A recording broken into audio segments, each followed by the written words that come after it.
Hello people, how's it going? So, as most of you are already aware by now, we're currently in a stage of crisis here on the YouTubes because a lot of the companies or the people responsible for advertising for said companies have decided to pause a lot of activity on YouTube. So that affects creators negatively. It's good if you don't like watching ads before videos, but it's pretty much bad for everybody else. Now let's be honest, who really likes watching ads before anything? So yeah, that's basically what's going on.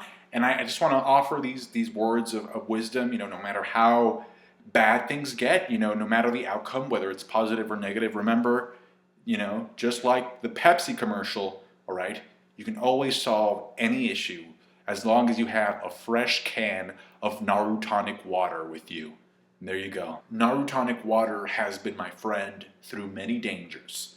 It has saved people from depression. It has saved people from police brutality. It has even saved people from terminal illness. So what did I think about this initial episode of Boruto, The New Generations? I thought it was okay. For a start, I thought it was okay.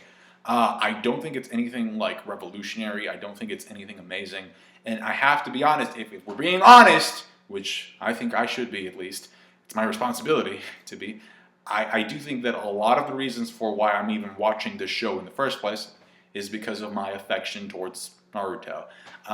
I noticed that, just like in the first episode of Naruto, Boruto ends up ruining, not all of the Hokage faces, but Naruto's face. So it's kind of like, oh, well, Naruto kind of did that in the first episode. He did that with paint instead of a train, but you get the idea. By the way, this episode kind of gives us a pretty clear indication in terms of the chronology or like where we are at in terms of the timeline. So this episode is happening before they even enter the academy, which means that it's also before Boruto the movie, if you follow that chronology.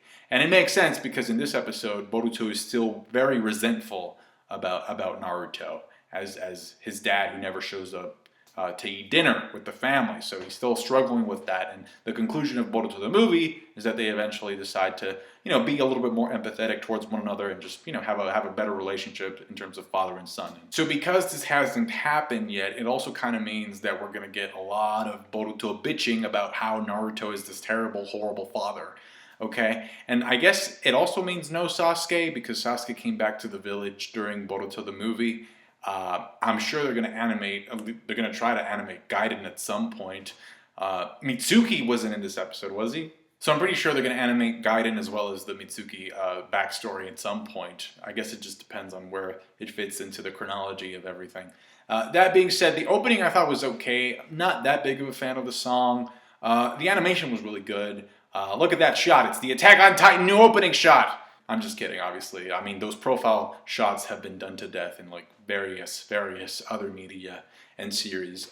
It does, however, remind me of opening 1 of Naruto, where Naruto, Sasuke, and Sakura look up at the same time, and it is their profile. There was also this one scene in the opening that really reminded me of another opening. It's the scene where all the kids are performing their jutsus in front of the mountain, and it's a very, very dynamic shot, like start to finish. You see everybody showcasing their abilities. And it reminded me of an opening. I can't remember what the name is or what the number is. It's from Naruto Part 1. It's the one that goes na na na na na na na na na na na na na na dun dun dun dun dun dun dun dun dun. Yeah, you know what I'm talking about, right? Because everybody was showcasing their abilities in that scene. I mean, Hinata had the palms, and Choji rolls up into a ball, Shino with the bugs, all that stuff. So yeah, I was reminiscent of that. There's this character who I know hasn't been introduced yet, and I don't know who he is. But yeah, he's there. He has like a hammer, I noticed. It's that guy right there with this thing on his head. One of the scenes that really made me laugh in this episode was the scene where they're having dinner. By the way, Hinata's cooking looks delicious. But anyway, she's talking about, Boruto going to the academy, and she's like, I met your father when we were in the academy, and Boruto's just like, oh my gosh, I've already heard this story like 1 billion times already.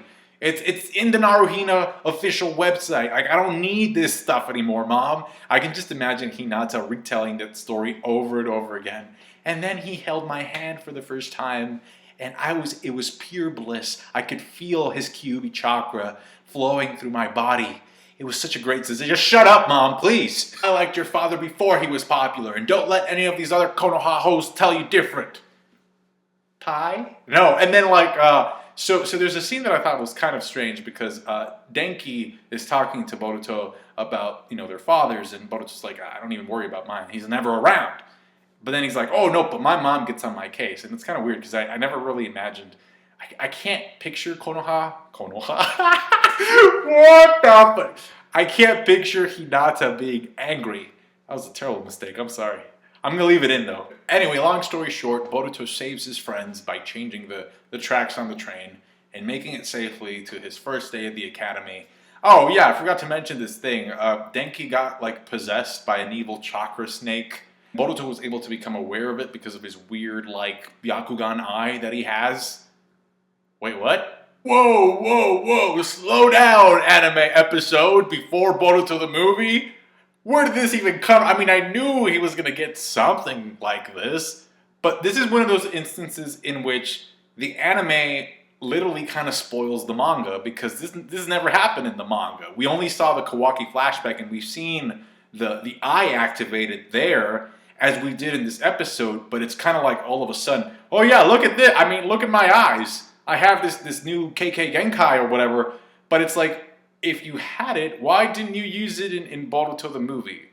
Well, it's because, I'm pretty sure that the people didn't know that they were going to be writing an anime series for Boruto. Maybe they did, but they never really planned to incorporate that into the Boruto the movie. It also comes and it goes. So worst case scenario, they can just say, you know what, during Boruto the movie, this thing really didn't activate. But again, is it an inconsistency? Or is it justifiable? That is the debate to end all debates in anime. All of a sudden, Boruto has this crazy eye thing now, and it doesn't seem like he's told anybody about it. In fact, it seems like he's just barely becoming aware that this is a thing that he has. Two things that this brings up. First of all, I really want to know what the hell that thing is called, because it looks like the Byakugan, but it doesn't have any veins. It kind of served a similar function to the Byakugan because it allowed Boruto to see that chakra snake that wasn't visible to the naked eye or to the normal eye, I guess. And also, because this kind of does spoil a little bit of the content from the manga, I'm beginning to think that the people in charge of the show were just like, okay, screw it. We're going to end up spoiling a lot of stuff anyway. So I'm guessing that what's going to happen is the same thing that's happening with Dragon Ball Super, where a lot of people just watch the anime because the anime is further into the story. And so because the manga is monthly, I think it's only a matter of time before the anime catches up to it and then surpasses it. And then, everybody's going to be treating the anime episodes as, the main source for the Naruto story. And so a lot of attention is going to shift from the manga over to the anime eventually.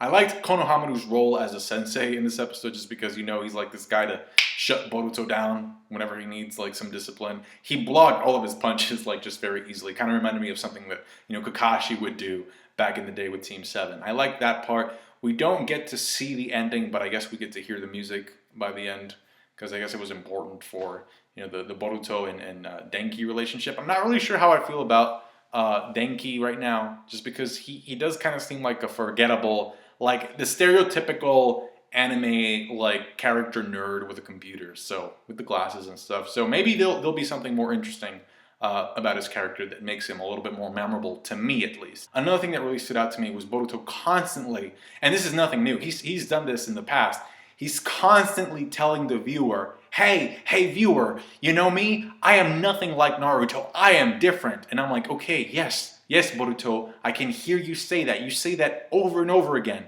It's time to stop saying that. Just show me that you're different. And in fact, that's one of the things that Kishimoto mentioned, or at least alluded to in one of his previous interviews, where he said that one of his main struggles is how to make this new generation stand out, how to make this new generation be its own thing. Because, and he's admitted to this, because a lot of the times the new characters are either copies of the old ones or they're a mixture of both.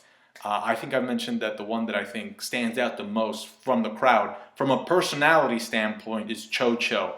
And to me also Sarada is in a character that kind of stands out as well. Although in this episode she was kind of being very rude. Boruto is getting there, but I think there's still some progress to be had.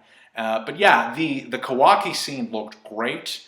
It kind of reminded me of a Valley of the End fight scene with Naruto and Sasuke, with Konoha destroyed and all that stuff. I kind of want to know what happened. And now we find out that happened you know, years into the future. So, and which makes sense because Boruto, and I didn't notice this in the manga, but Boruto in this episode when he's fighting Kawaki does look a lot older.